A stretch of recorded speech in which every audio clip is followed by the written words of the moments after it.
Muito bem, nosso próximo passo agora, ou nosso próximo módulo, né, são as estruturas de dados, tá? Nós já vimos algumas ali, tá? Eu chamei de array, né? Vamos ver como é que ele vai chamar aqui.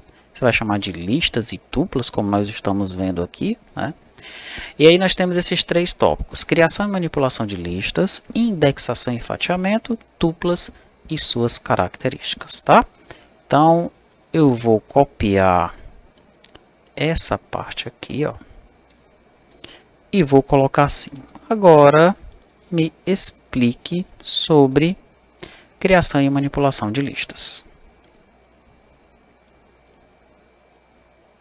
É isso mesmo, o que eu chamei de array ali, ele chama de listas, tá? Então, em Python, as listas são estruturas de dados que podem armazenar uma coleção ordenada de elementos. Elas são versáteis e amplamente utilizadas para armazenar e manipular conjuntos de dados. Vamos explorar a criação e manipulação de listas em Python. Daí vem aqui, ó. Para nós criarmos listas em Python, nós usamos os colchetes, tá? Lista números, está lá uma lista de números. Lista frutas, está lá uma lista de string. Lista mista tem número e tem string e tem booleano no meio também. Legal, né? As listas podem conter elementos de diferentes tipos, como números inteiros, strings, floats e até outras listas. Por isso que ele falou que elas são bem versáteis, tá?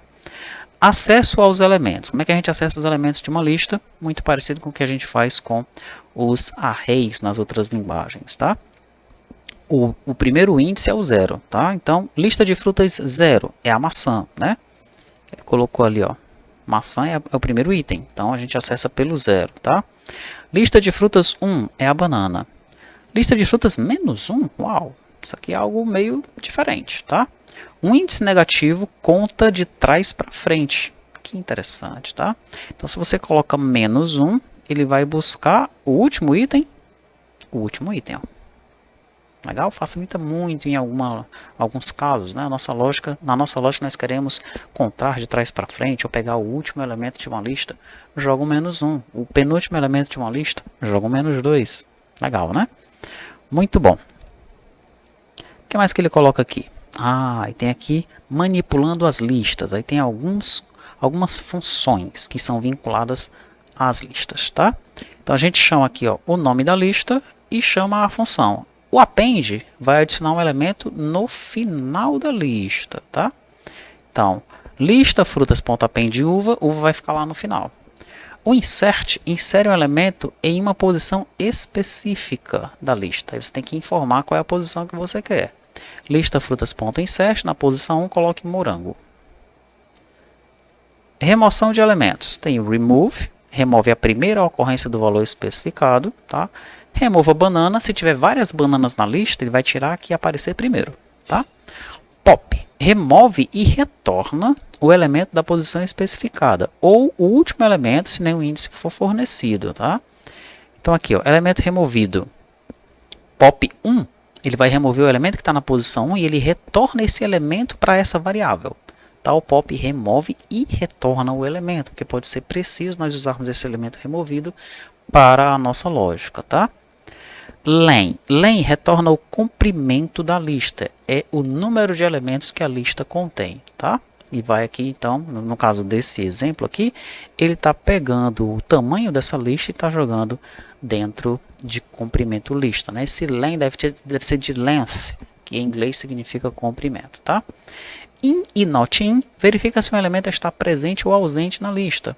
Banana em lista frutas vai retornar o quê? Vai retornar um true ou um false. Ele retorna um booleano neste caso aqui, tá? O in e o not in vão retornar valores booleanos. Concatenação de listas. Essa é bem legal, hein?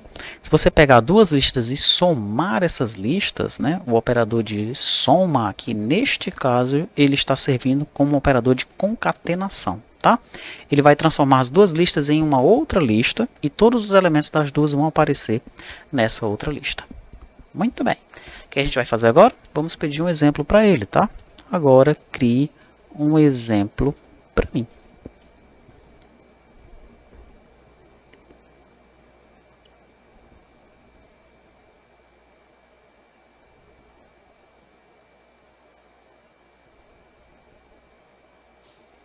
Ele cria o exemplo, ele explica por que ele fez esse exemplo, tá?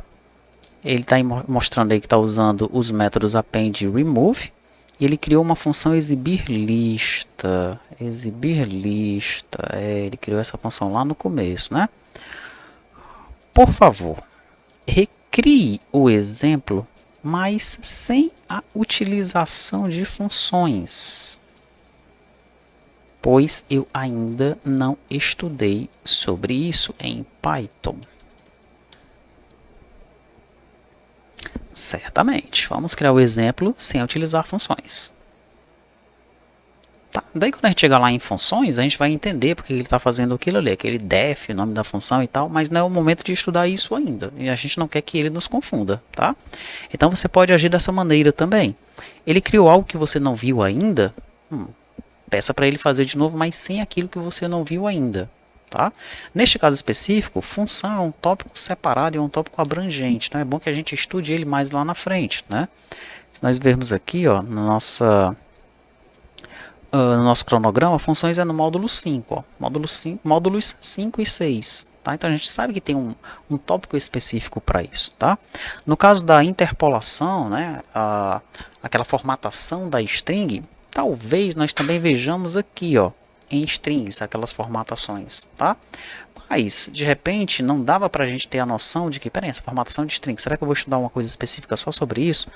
Vou logo perguntar para ele o que é que ele está acontecendo ali, aquele F na frente, né? Que foi o que a gente fez na aula anterior, tá? Então, enfim, você vai tirando a sua dúvida de acordo com a necessidade. Quer tirar a dúvida? Tira.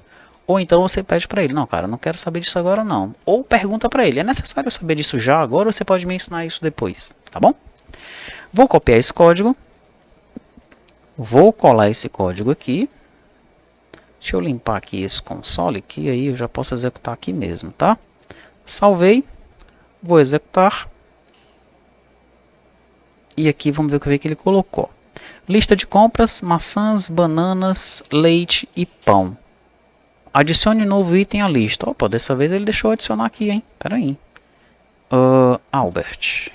Olha só. Maçãs, bananas, leite, pão e Albert. Então tá funcionando. Foi alguma loucura que aconteceu naquele momento que a gente executou a aplicação, tá? Mas está funcionando de boa aqui o input dentro do terminal do VS Code, tá? Eu não instalei nada depois daquela videoaula lá, tá? Ok, ele adicionou o Albert ali. Agora digite o item que você quer remover. Eu quero remover leite. Ele não removeu porque não tem leite com o L minúsculo, tá? Vou chamar de novo. De novo aqui, né? Ó, pá. Então ele colocou maçãs, bananas, leite e pão. Adicione novo item à lista. Age. Aí ele colocou maçãs, bananas, leite, pão e age. O que é que você quer remover? Quer remover o leite com L maiúsculo. Agora ele removeu. Maçãs, bananas, pão e age foi o que retornou. O que é que ele utilizou para fazer esse exemplo aqui? Ele explicou lá, né? Como foi o exemplo que ele criou. Mas vamos dar uma olhada. Primeiro ele cria a lista de compras. Tá lá, ó. Tá? Depois ele exibe a lista de compras com for, ele imprime, né, ó, lista de compras, e aí for item in lista compras, ele imprime um tracinho e o item que ele está interando aqui, chama um print para dar um espaço, daí ele vai e pede para o usuário adicionar o item à lista, né? Novo item input, adicione um novo item à lista, legal? Daí ele adiciona aqui com um append, né? O append a gente viu que ele adiciona no final da lista, tá? Por isso que o age aqui, ó, ficou lá no final. Daí ele exibe de novo a lista, né? Faz aquele for de novo lá e aparece o age então nessa lista. Agora ele vai remover. Ele pede para o usuário informar quem é que ele quer remover. Se item remover que ele guardou ali que o usuário digitou estiver em lista compras, então ele pede para remover o item, tá? E ele imprime formatando, né? Porque ele vai utilizar a variável aqui, ó. Por isso que ele utilizou o Fzinho ali para formatar. O item remover foi removido da lista, tá? Eu poderia fazer isso aqui de forma diferente? Vamos ver. No lugar de eu utilizar essa formatação, eu podia fazer assim, ó.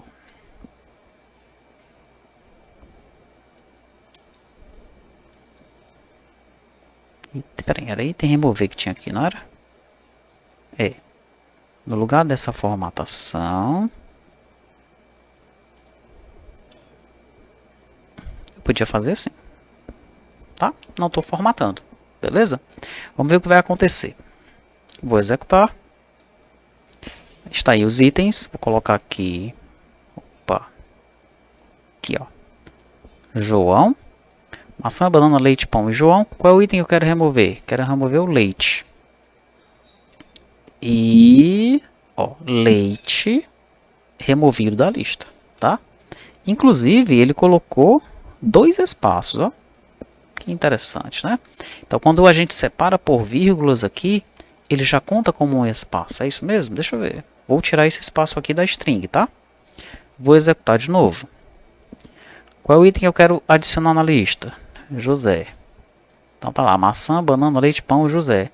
Qual é o item que eu quero remover? Quero remover o leite. Leite removido da lista, ó. Legal? Então, neste caso aqui, né, como eu não preciso formatar essa string, utilizar esse f aqui, desnecessário, né? Concorda? Se fosse uma variável de ponto flutuante que eu precisasse formatar com 2 casas decimais, aí beleza, aí eu posso utilizar esse f aqui na frente, tá? Mas aqui foi preciosismo aí do ChatGPT utilizando essa formatação. Eu não preciso formatar essa string neste momento. Basta que eu jogue ela aqui como um dos outros itens que vão aparecer no meu print. Beleza?